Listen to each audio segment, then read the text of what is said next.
एक अनाथ आश्रम में एक लड़की होती है जिसका नाम खुशी होता है। सुबह सुबह का वक्त होता है, लगभग 7 बजे का समय वो चल रहा होता है। उसी टाइम पे जो लड़की है उसी के कमरे से चीखने के चिल्लाने की आवाज़ आने लगती है।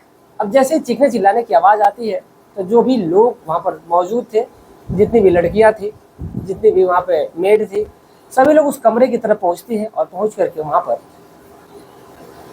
देखने की कोशिश करते हैं कि आखिर बात क्या है। जैसे ही वो उस लड़की यानी खुशी के पास पहुंचते हैं, देख करके सभी लोग हैरान रह जाते हैं, परेशान हो जाते हैं कि आखिर ये क्या। उस लड़की ने दरअसल नस काट लिया था और नस काट करके जैसे ही उस लड़की ने आत्महत्या करने की कोशिश की थी, अब लड़की की जो ब्लड था वो बहुत ज़्यादा बहने लगा था, अब किसी के रोकने से नहीं रुक रहा था। आनन फानन में उस लड़की को लेकर के हॉस्पिटल पहुंचा जाता है।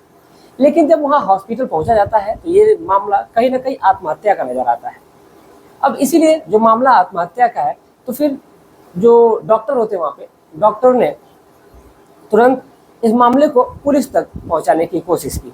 पुलिस तक बात पहुँचती है और फिर वहाँ पर मौके पर पुलिस भी आती है। जब पुलिस आती है, पुलिस आकर के जब इस जो लड़की है उससे पूछताछ करती है, उससे दुलारा जाता है, पुचकारा जाता है कि बेटा बताओ कि आखिर बात क्या है, तुमने इतना बड़ा कदम उठाया ही क्यों। लेकिन जो लड़की होती है वो रो रही होती है, उसको समझ नहीं आ रहा था कि अपना वो दुख आखिर कैसे बयां करे। लेकिन जब पुलिस दुलारती है, पुचकारती है, तो जो लड़की बात बताती है, वाकई उसको सुनने के बाद से जितने भी लोग वहाँ मौजूद थे सबके रोंगटे खड़े हो जाते हैं कि आखिर इस बिटिया के साथ इतनी भी नाइंसाफ़ी नहीं होनी चाहिए थी। आखिर बात क्या थी, माजरा क्या था कि एक लड़की मजबूर हो जाती है हाथ की नस काटने पे, खुद को इस दुनिया से खत्म हटाने के लिए, अपना वजूद मिटाने के लिए। नमस्कार, प्रणाम, मैं अविनाश। वारदात तक के एक नए एपिसोड में आज इस सच्ची घटना के साथ आप लोगों के बीच में आया हूँ। ये सच्ची घटना उत्तर प्रदेश के एक जिला लगता है कानपुर, और इसी कानपुर में एक अनाथ आश्रम है, एक यतीम खाना है। ये उसी यतीम खाने की सच्ची घटना है। दरअसल एक जो लड़की है जिसने अपनी नस काटी थी, अपने हाथों की जो नस काट ली थी, जब पुलिस उससे पूछताछ करती है, पूछताछ के दौरान जो लड़की है यानी जिसका नाम खुशी है, खुशी एक अपनी आप बीती सुनाती है, कहानी सुनाती है। दरअसल इस कहानी की, इस सच्ची घटना की जो शुरुआत होती है साल 2012 से होती है। दरअसल जो लड़की ने अपनी नस काटी थी 14 अगस्त 2019 को उसने अपनी नस काटी हुई थी। जब उस घटना का खुलासा होता है, जब कहानी सुनाई जाती है, वो साल 2012 से आती है। दरअसल जो साल 2012 में इस खुशी जो थी, इसके माता और पिता की जब शादी हुई थी तो सब कुछ इनके जीवन में बहुत ही अच्छा ढंग से चल रहा था। ये 2 बहनें होती हैं, एक का नाम सुहानी होता है तो दूसरी का नाम खुशी होता है। ये दोनों बहनें बहुत ही अपने परिवार के साथ खुशी से रह रही होती हैं, लेकिन ऊपर वाले को खुशी ज़्यादा तक दिन तक देखनी मंजूर नहीं थी। जो खुशी के माता थी, उसका जो छोटी बहन यानी कि जो सुहानी है, उसी के पैदाइश के कुछ ही समय बाद यानी कि लगभग 1 साल का वक्त गुजरा था, और उसी दौरान सुहानी की जो माँ है वो इस दुनिया को छोड़ करके चली जाती है। अब कुछ समय बाद जो पिता है, पिता भी लगभग साल 2014 बीतते बीतते वो भी इस दुनिया को छोड़ करके चला जाता है। अब उस दोनों बहनों के पास कोई जीने का सहारा ही नहीं बचता है। जो खुशी होती है वो बड़ी होती है, और जो उसकी छोटी बहन यानी कि जो सुहानी है वो भी होती है। अब इन दोनों का गुजारा अब उस घर में अब नहीं होने वाला था। लेकिन आखिर वो जाती भी तो अब जाती कहाँ। उनके पास ना रहने के लिए सही से घर था, ना सोने के लिए बिस्तर थे, ना खाने का ठिकाना था। कहने का मतलब ये है कि जो माता है, पिता है, वो इस दुनिया को छोड़ कर चले गए हैं, तो ना ही कोई कमाने वाला है। एक 5 साल की, 6 साल की जो बेटी है, आखिर वो कर भी क्या सकती है। अब वक्त गुजरता है और आता है साल 2017, और साल 2017 आते आते जो लड़कियां होती हैं वो बड़ी होती हैं, और जो लड़की होती है जो बड़ी होती है, लेकिन उससे पहले साल 2017 में आखिर जो वो अपने नानी क्या रह रही होती है, जो परिवार वाले होते हैं, गांव वाले होते हैं, उन्होंने जो बच्चों की कस्टडी होती है वो ननिहाल में दे दी थी। लेकिन कुछ समय बाद से जो उसकी नानी है वो भी इस दुनिया को छोड़ करके चली जाती है। जब नानी इस दुनिया को छोड़ करके चली जाती है तो बच्चियों का अब कोई सहारा ही नहीं बचता है। दोनों बेटी अब कहीं ना कहीं एक तरह दोबारा से अनाथ हो जाती है। अब गांव वालों ने सोचा कि आखिर इनकी परवरिश करेगा कौन, जो परवरिश करेगा, फिर इनकी शादी करनी पड़ेगी, इसका विवाह करना पड़ेगा, कौन इनकी जिम्मेदारियां उठाएगा, शादी विवाह में इतना खर्चा होता है। अब इसीलिए जो लोग होते हैं वो सोचते हैं कि काम करते हैं, इसको यतीम खाने में डाल देते हैं, अनाथ आश्रम में डाल देते हैं। अब इसीलिए उन दोनों लड़कियों को अनाथ आश्रम में डाल दिया जाता है। अनाथ आश्रम में तो डाल दिया जाता है, कुछ वक्त गुजरता है और वक्त के साथ साथ साल 2018 आता है। साल 2018 में एक महिला होती है, जो उसके दो बेटे होते हैं, लेकिन उनकी कोई बेटी नहीं होती है। उस महिला का नाम सायरा होता है, सायरा अंसारी होता है। सायरा जो अंसारी है, उनके दो ही बेटे हैं, बस बेटी नहीं है। और वो चाहती है कि उनकी कोई अगर बेटी होती तो वो उनकी देखभाल करती और बेटी का कन्यादान करके शायद वो अपने जीवन को सफल बना पाती। इसीलिए जो सायरा होती है वो बहुत सारे ख्वाब लेकर के वो अलग अलग लोगों से बातचीत भी किया करती थी कि उनको कोई बेटी की ज़रूरत है, अगर वो बेटी किसी की हो तो देना चाहते हैं तो दे सकते हैं। लेकिन कोई भी अपनी बेटी देने के लिए तैयार नहीं था। तो अब इसीलिए उन्होंने ये फैसला लिया, एक काम करते हैं, क्यों ना अनाथ आश्रम चलते हैं, वहाँ पर बहुत सारी लड़कियाँ होंगी, उसमें से एक लड़की को मैं अपने घर लाऊंगी, अपनी बेटी की तरह रखूँगी, सब कुछ अच्छा हो जाएगा, जो मैं चाहती हूँ मेरी इच्छा भी पूरी हो जाएगी। क्योंकि जो महिला थी वो काफ़ी अच्छी थी, पैसे वाली थी और उसके पास कमी थी तो बस एक पुत्री सुख की यानी कि बेटी की। कहीं ना कहीं अब जब वो कानपुर पहुंचती है और पहुंचने के बाद से जैसे वो गेट के अंदर पहुंचती है, तब तक उसकी जो निगाह है वो खुशी पर पहुंचती है। खुशी की हंसी देख करके, चहचहाट देख करके सायरा बानो कहीं ना कहीं उस लड़की को मन ही मन अपनी बेटी मान लेती है। वो कहती है कि ये अगर मेरी बेटी बन जाएगी, इससे जी अच्छा मेरे लिए कुछ भी नहीं हो सकता। अब इसीलिए जो सायरा बानो है, माफ़ी चाहते हैं, सायरा जो अंसारी है, सायरा अंसारी एक काम करती है कि वो जाती है वहाँ पर, जो वहाँ के जो चीफ होती हैं, यानी कि जो जिनका नाम होता है दीक्षिता मैम, दीक्षिता से वो बातचीत करती है। बातचीत करने के दौरान क्योंकि जो दीक्षिता होती हैं वो उस महिला को जानती भी हैं, क्योंकि वो महिला काफ़ी पैसे वाली थी, रसूखदार थी, तो फिर उसके बारे में सब कुछ वो जानती थी। जब उनके मुंह से ये बात सुनती है वो दीक्षिता मैम कि उनको बेटी की ज़रूरत है और वो खुशी को पसंद की, खुशी को लेकर के अपने साथ जाएंगी, खुशी के जीवन को एक बहुत ही ज़्यादा सुखमय जीवन बनाने की कोशिश करेंगे, उसका बेटी का कन्यादान करेंगे। अब ये सुन करके दीक्षिता मैम बहुत ही ज़्यादा खुश होती है। वो खुशी को बुलाती है और खुशी को बुला करके कहती हैं कि बेटा, क्या तुम इनके साथ जाना पसंद करोगी? ये तुम्हारी माँ है, तुम्हारा ख्याल रखेंगी, तुम्हें जो भी ज़रूरत की चीज़ें हैं वो देंगी, सारी चीज़ें। अब जो खुशी होती है उसको तो माँ की एक तलाश थी, क्योंकि उसका ऊपर से माँ के बचपन का साया उड़ चुका था। लेकिन अब जो लड़की थी, अब उसके पास दो कंडीशन बन जाती है कि वो अपनी खुशी के लिए अपनी बहन को त्याग सकती है, या तो फिर अगर वो जाएगी तो अपनी बहन को लेकर के जाएगी। सबसे बड़ी बात तो ये है, क्योंकि अब उसकी बहन की जो जिम्मेदारी थी वो खुशी के ऊपर ही थी। लेकिन अब जो सायरा अंसारी होती है वो सोचती है, उसका कहना यही था कि वो उसको एक ही बेटी चाहिए, उसको दो बेटियां नहीं चाहिए। लेकिन अब खुशी की भी कंडीशन थी कि वो अपनी बहन को लेकर के जाएगी। इस पर जो दीक्षिता मैम होती हैं वो कहती हैं कि बेटा, तुम जो सुहानी है, यानी कि जो उसकी छोटी बहन है सुहानी का फिक्र मत करो, मैं उसका ध्यान रखूँगी, जैसे वो रहेगी मैं उसका बहुत अच्छे तरीके से ख्याल रखूँगी। तुम वहाँ पर जाना, जो भी तुम्हें अच्छा लगेगा वो अपनी बहन के लिए भी ला सकती हो, तुम्हारे पास पैसे रुपए होंगे तो तुम अपनी बहन का भी ख्याल रख सकती हो। इस पर जो खुशी होती है वो भी थोड़ी सी समझदार तो होती है, वो कहती है कि ठीक है।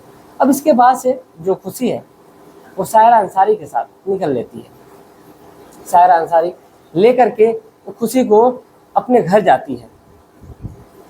खुशी को अपने घर तो लेकर के चली जाती है, लेकिन वक्त का पहिया बड़ा ही तेजी से गुजर रहा होता है। जो सायरा अंसारी है उसके दो बेटे होते हैं, एक का नाम आसिफ होता है और दूसरे का नाम अफजल अंसारी होता है। अफजल अंसारी वो नहीं जो एक क्रिमिनल है, अफजल अंसारी वो नहीं है। अफजल अंसारी एक हमारे गाजीपुर के भी हैं, जो अभी शायद सांसद हैं या फिर सांसद हैं शायद। तो अब ये अफजल होते हैं, उनके दो बेटे होते हैं। अब जो दोनों बेटे हैं यानी कि आसिफ और अफजल, ये दोनों बेटे बड़े होते हैं। और ये अपनी बहन यानी कि जो खुशी होती है उसके साथ रहना, खेलना, खाना, पढ़ने जाना सब कुछ बहुत इनको अच्छा लग रहा था। लेकिन ये जो बेटे होते हैं, जिन बेटे में एक बेटे की उम्र लगभग 17 साल के करीब होती है, तो दूसरे बेटे की जो उम्र है वो लगभग 19 साल के करीब होती है।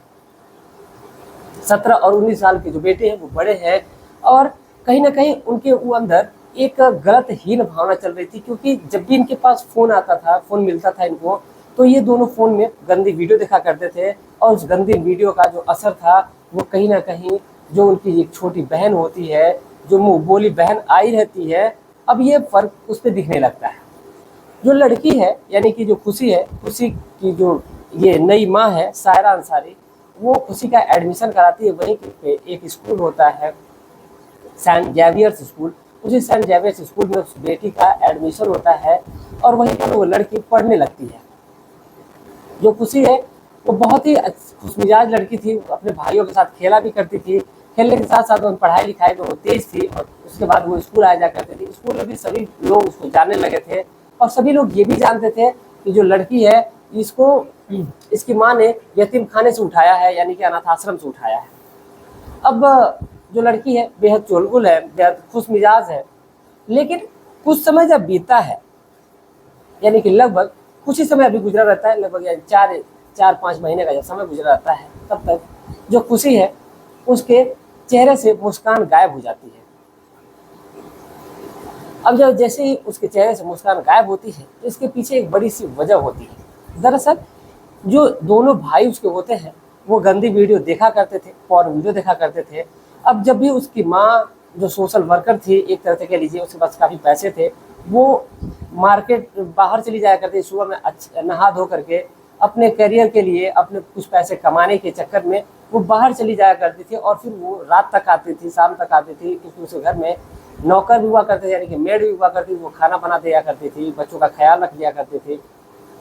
साथ ही साथ जब वो शाम को आया करती थी तो बेटे जो थे उनके पास फ़ोन होता है, गंदी वीडियो देखा करते हैं, और फिर वो एक दिन जब संडे का वक्त होता है, खुशी घर ही पे होती है, और जो खुशी थी भले उसकी उम्र कम थी, लेकिन वो दिखने में बड़ी हो गई थी, क्योंकि लड़कियां कब जवान हो जाती हैं, कब बड़ी हो जाती हैं, ये किसी को पता नहीं चल पाता है। अब ऐसा ही कुछ हुआ था खुशी के साथ। हालांकि खुशी की उम्र जो थी वो बेहद कम थी, लेकिन जो उसकी शरीर थी, जो उसका हाइट थी, वो काफ़ी लंबी हो चली थी, काफ़ी बड़ी हो चली थी। अब इसीलिए कहीं ना कहीं जो दोनों भाई हैं उनकी नीयत अपनी ही बहन पे खराब होने लगती है। अब दोनों भाई एक दिन निर्णय लेते हैं कि क्यों ना हम ये जो भी है अब इस लड़की के साथ करें, यानी अपनी ही बहन के साथ। कौन सी वो हमारी सगी बहन है, अगर सगी बहन रहती तो शायद इसके बारे में कुछ सोचा भी जाता, लेकिन ये हमारी सगी बहन तो है नहीं। अब इसीलिए हमें एक काम करते हैं कि इसके साथ शारीरिक संबंध बनाते हैं। वो गंदी वीडियो देखते हैं उस दिन संडे के दिन में पूरे दिन, और फिर वो अपनी बहन के कमरे में जाते हैं, और कमरे में जा करके उसके साथ खेलते हैं, और खेलते खेलते कहते हैं कि एक काम करते हैं कि चलो हम लोग नहाते हैं, क्योंकि जो लड़की थी वो छोटी होती है, उसको इस बारे में ज़्यादा जानकारी नहीं होती है। लेकिन अब जो खुशी है, खुशी तो तैयार हो जाती है, वो कहती है कि ठीक है भैया चलो। वो कपड़े पहन करके वो लड़की नहा रही होती है, लेकिन ये जो दोनों उसके भाई होते हैं वो नग्न अवस्था में नहाने लगते हैं। पहले तो उसके बदन पे कुछ कपड़े होते हैं, लेकिन फिर उसके साथ साथ वो अपने जितने भी कपड़े होते हैं सारे कपड़ों को वो हटा देते हैं, और वो बिल्कुल दोनों लड़के नग्न हो जाते हैं, और फिर अपने प्राइवेट पार्ट को अपनी बहन के बॉडी से टच करने लगते हैं। और यहीं तक मामला ये नहीं थमता है, बल्कि एक वीडियो बनाई जाती है। एक भाई जब अपनी बहन के साथ जब सट रहा था, उसके पास नज़दीक जा रहा था, तो दूसरा भाई उसकी गंदी वीडियो बना रहा था। साथ ही साथ वो कहते हैं कि आखिर तुम्हें इस कपड़े पहनने की क्या जरूरत है, यहाँ पर तो हम ही लोग हैं, तो फिर तुम कपड़े मत पहनो। तो जो लड़की होती है इस पर ऐतराज़ जताती है, लेकिन दोनों जो भाई हैं वो सुनने के लिए तैयार नहीं थे। उन्होंने उस लड़की के बदन से एक एक कपड़े को अलग किया, और उस लड़की के बदन से वो खेलने लगते हैं। पहले तो लड़की को मजाक लगता है, लेकिन ये मजाक कब सीरियस में बदल जाता है पता ही नहीं चलता है। उस लड़की के साथ दोनों जो लड़के हैं बारी बारी से गंदी हरकत करते हैं, यानी कि उस लड़की के साथ वो रेप करते हैं। और रेप करने के साथ साथ जब एक भाई यानी कि जो आसिफ होता है, आसिफ जिसकी उम्र 17 साल होती है, वो दोनों अपने में डिसाइड करते हैं, दोनों भाई, एक की 17 एक की 19। वो कहते हैं कि आखिर पहले कौन करेगा। अब इसी बात को लेकर के इन दोनों में बहस होती है, लेकिन जो अफजल होता है वो कहता है कि मैं बड़ा हूँ, एक काम करो कि तुम ही पहले कर लो, तो चलो देखते हैं क्या होता क्या है। फिर उसके बाद से जो आसिफ है, अफजल है, ये दोनों बारी बारी से अपनी ही बहन के साथ शारीरिक संबंध बनाते हैं, यानी कि रेप करते हैं। और जब एक भाई रेप करता है तो दूसरा भाई उसकी वीडियो बनाता है, फिर दूसरा भाई जब रेप करता है तो पहला भाई उसकी वीडियो बनाता है, और ये सिलसिला बल्कि मिनटों नहीं बल्कि घंटों तक चलता है। और ये दोनों हवसी दरिंदे अपनी ही बहन के साथ हैवानियत में उतर जाते हैं।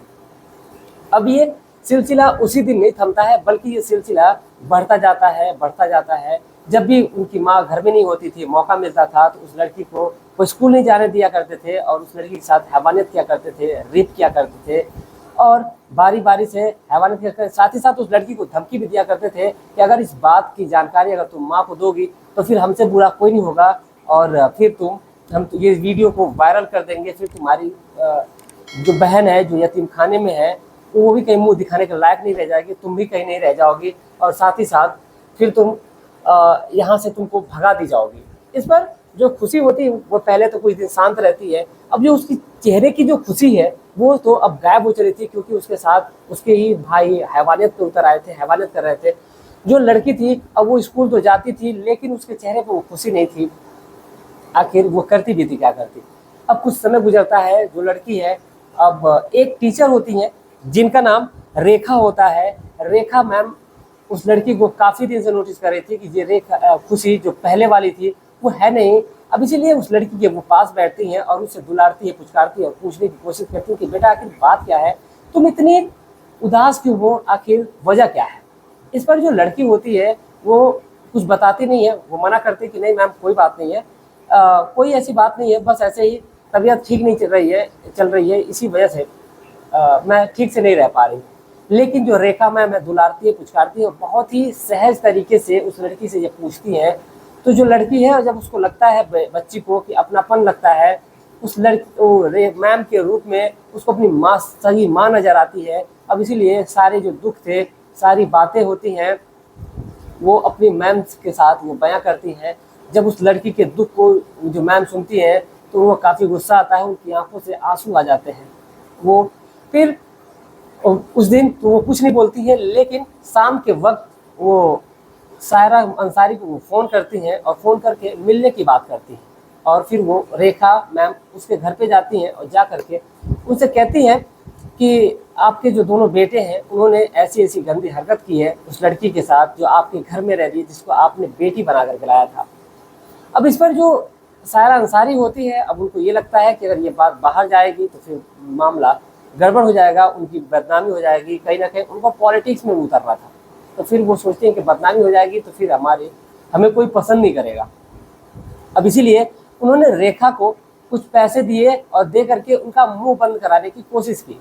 लेकिन जो रेखा होती है पहले तो आनाकानी करती है, लेकिन उनको जो पैसे मिलते हैं और फिर कहीं ना कहीं जब पैसे तो बात अलग थी, लेकिन उनको जान से मारने की धमकी मिलती है तो फिर वो मान जाती हैं और फिर वो कुछ बोलती भी नहीं है। वो कहती हैं कि ठीक है, आप जैसा कहेंगी वैसा ही होगा। अब जो रेखा है अब वो इस मामले को दबा देती हैं और फिर कहीं ना कहीं जो खुशी है उसके साथ अब हमेशा वो अत्याचार होने लगता है। और सबसे बड़ी यहाँ पे गलती होती है सायरा अंसारी की, क्योंकि उन्होंने ये सारी बातें जानने के बाद भी अपने बेटों को मना नहीं किया और उनको ये बात मानने के लिए नहीं कहा कि हाँ एक काम करो कि तुम लोग ऐसा मत करो। अब जो लड़की है खुशी सोचती है कि आखिर यहाँ पर वो कैसे इन दरिंदों के बीच में रहेगी, क्योंकि अब वो जब भी उसकी माँ जब तक घर में रहती है, जो सायरा अंसारी जब तक घर में रहती तब तक तो सब कुछ ठीक रहता, लेकिन जैसे ही वो बाहर चली जाती फिर दोनों भाई उस पर टूट पड़ा करते थे।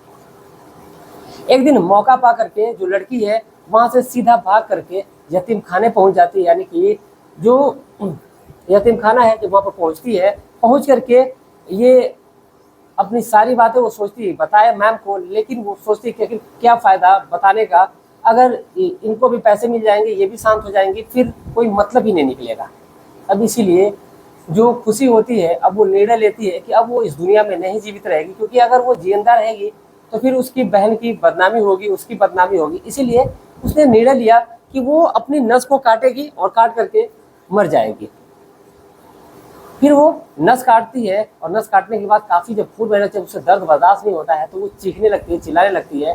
फिर उसको जो स्थानीय लोग होते हैं वो जो टीचर होती हैं वो लोग ले करके वहाँ पर पहुँचते हैं, यानी कि हॉस्पिटल पहुँचते हैं। और वहाँ पर ये जो खुशी है सारी अपने बातों को बयां करती है और जैसे ही पुलिस उस खुशी के दुख को सुनती है कि खुशी के साथ इतना अन्याय हुआ है, इस कदर अत्याचार हुआ है, पुलिस ही नहीं बल्कि जबकि जितने भी लोग वहाँ पे थे और साथ ही साथ पुलिस की भी आंखों में आंसू आ जाते हैं।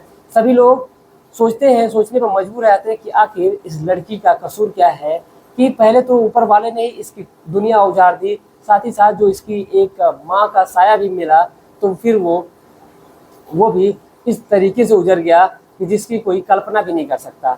लेकिन इधर जो पुलिस होती है, पुलिस तुरंत एक्शन में आती है और उन्होंने जो सायरा अंसारी होती है उसको अरेस्ट किया जाता है, साथ ही साथ उन दोनों लड़कों को भी अरेस्ट किया जाता है। और अरेस्ट करने के बाद उस तीनों लोगों पर यानी कि दोनों जो लड़के होते हैं और सायरा अंसारी पर पॉस्को एक्ट के तहत मुकदमा दर्ज किया जाता है और भी गंभीर धाराओं में एफआईआर लिखी जाती है। लिख करके इन तीनों लोगों को जेल की सलाखों के पीछे डाल दिया जाता है। और फिलहाल जो एक लड़का है जो अभी नाबालिग था उसके ऊपर भी अलग तरीके से चार्ज लगाया जाता है और यानी कि तीनों को जेल की सलाखों के पीछे डाल दिया जाता है। साथ ही साथ जो मैम होती है यानी कि जो रेखा होती है, रेखा ने पैसे लेकर के अपने मुंह को दबा लिया था, तो उस रेखा के ऊपर भी इस मामले को दबाने के लिए और रेप के लिए उत्साहित करने के लिए, प्रोत्साहित करने के लिए तमाम और भी जो धाराएं हैं उसको लगाई जाती हैं। लगा करके उनको भी जेल की हवा खिलाई जाती है। कहीं ना कहीं एक टीचर का कर्तव्य होता है कि वो गलत को सही करने की कोशिश करे, गलत को गलत बताए कि हाँ ये गलत है तो गलत है। शायद अगर रेखा वहाँ पर खड़ी होती और फिर वो इस बात को लेकर के वो पुलिस तक पहुँचती तो शायद जो खुशी है उसको नस काटने की नौबत नहीं आती, शायद वो आज अपना खुशहाल जीवन जी रही होती। फिलहाल गंभीर धारा में एफआईआर लिख करके इन सभी अपराधियों को जेल की सलाखों के पीछे डाल दिया गया है और जो लड़की है उसका इलाज चल रहा है। और जो लड़की है फिलहाल अभी इस टाइम पे, क्योंकि मैं 2024 में ये घटना सुना रहा हूँ, इस टाइम पे जो लड़की है अभी खतरे से बाहर है। फिलहाल वो यतीम खाने में है और अब जो वहाँ की मैम है, दीक्षिता मैम है, उन्होंने ये अब बैन कर दिया है कि अब किसी भी लड़की को परिवार की कस्टडी नहीं दी जाएगी, क्योंकि जो लोग हैं वो किस प्रवृत्ति के होंगे, शायद अगला नंबर खुशी की जगह किसी और भी लड़की का हो सकता है, कोई परिवार ऐसा भी हो सकता है।